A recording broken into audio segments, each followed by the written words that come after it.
Selamat pagi anak-anak. Puji Tuhan, berjumpa kembali di hari ini. Tetap sehat dan bersemangat di hari yang baru ini.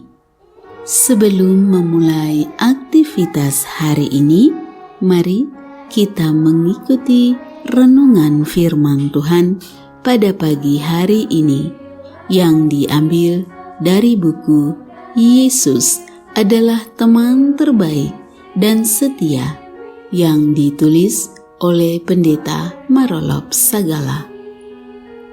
Judul renungan firman Tuhan pada pagi hari ini adalah Pada Akhirnya Thomas Percaya.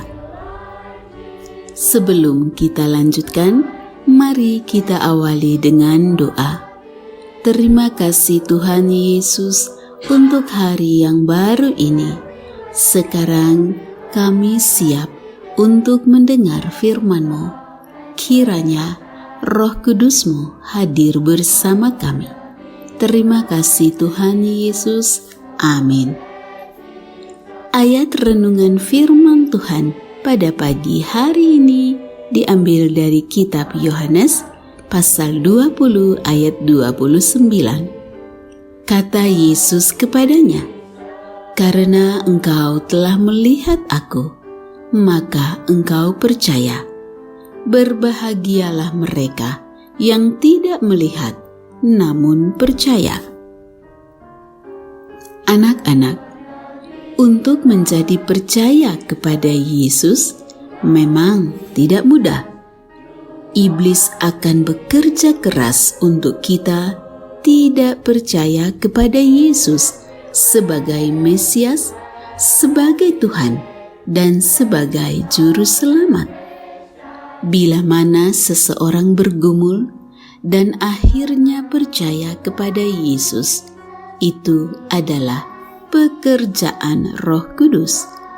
Ketika kita membuka hati dan mengizinkan Roh Kudus bekerja di dalam hati dan pikiran kita, maka Roh Kudus itu akan menyanggupkan kita untuk percaya dan menerima Yesus sebagai Tuhan dan Juru Selamat kita. Mahkamah Agama Yahudi telah berusaha membuat berita palsu tentang kebangkitan Yesus.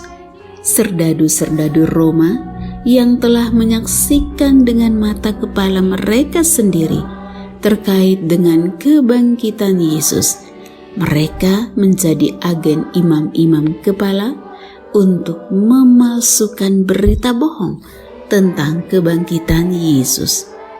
Semuanya itu adalah usaha iblis supaya tidak seorang pun percaya bahwa Yesus sudah bangkit. Murid-murid Yesus sendiri masih dalam situasi percaya dan belum percaya. Itu sebabnya ketika hari sudah malam, pada hari pertama minggu itu, berkumpul murid-murid Yesus di satu tempat dengan pintu-pintu yang terkunci karena mereka takut kepada orang-orang Yahudi.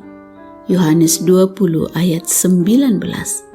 Mereka takut karena berita bohong sudah mulai tersiar dari serdadu-serdadu yang berkata bahwa murid-muridnya datang malam-malam dan mencurinya. Matius 28 ayat 13. Dengan kata lain, mereka sudah dituduh pencuri mayat Yesus. Ketika itu, datanglah Yesus dan berdiri di tengah-tengah mereka dan berkata, "Damai sejahtera bagi kamu."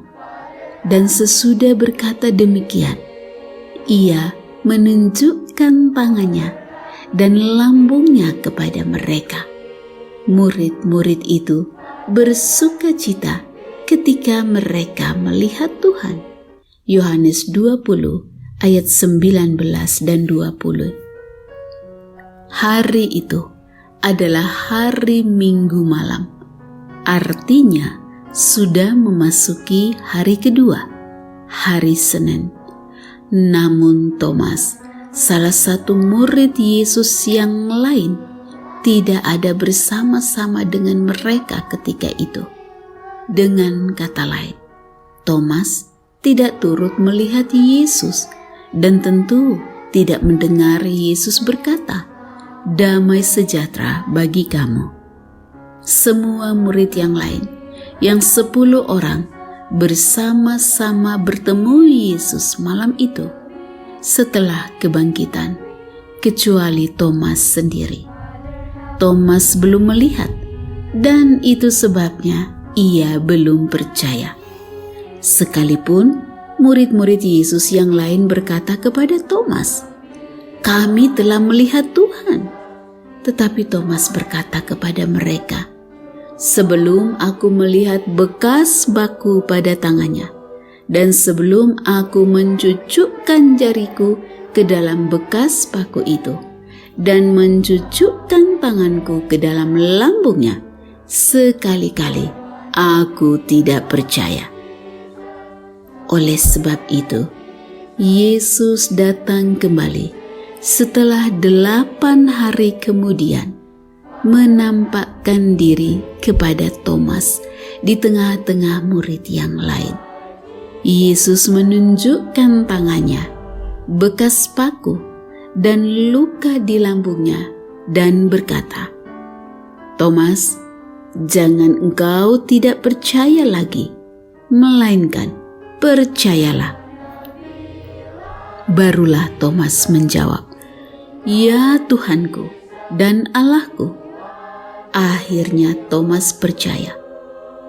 Oleh sebab itu, sekalipun engkau bergumul dalam kehidupan, engkau harus percaya dan menerima Yesus.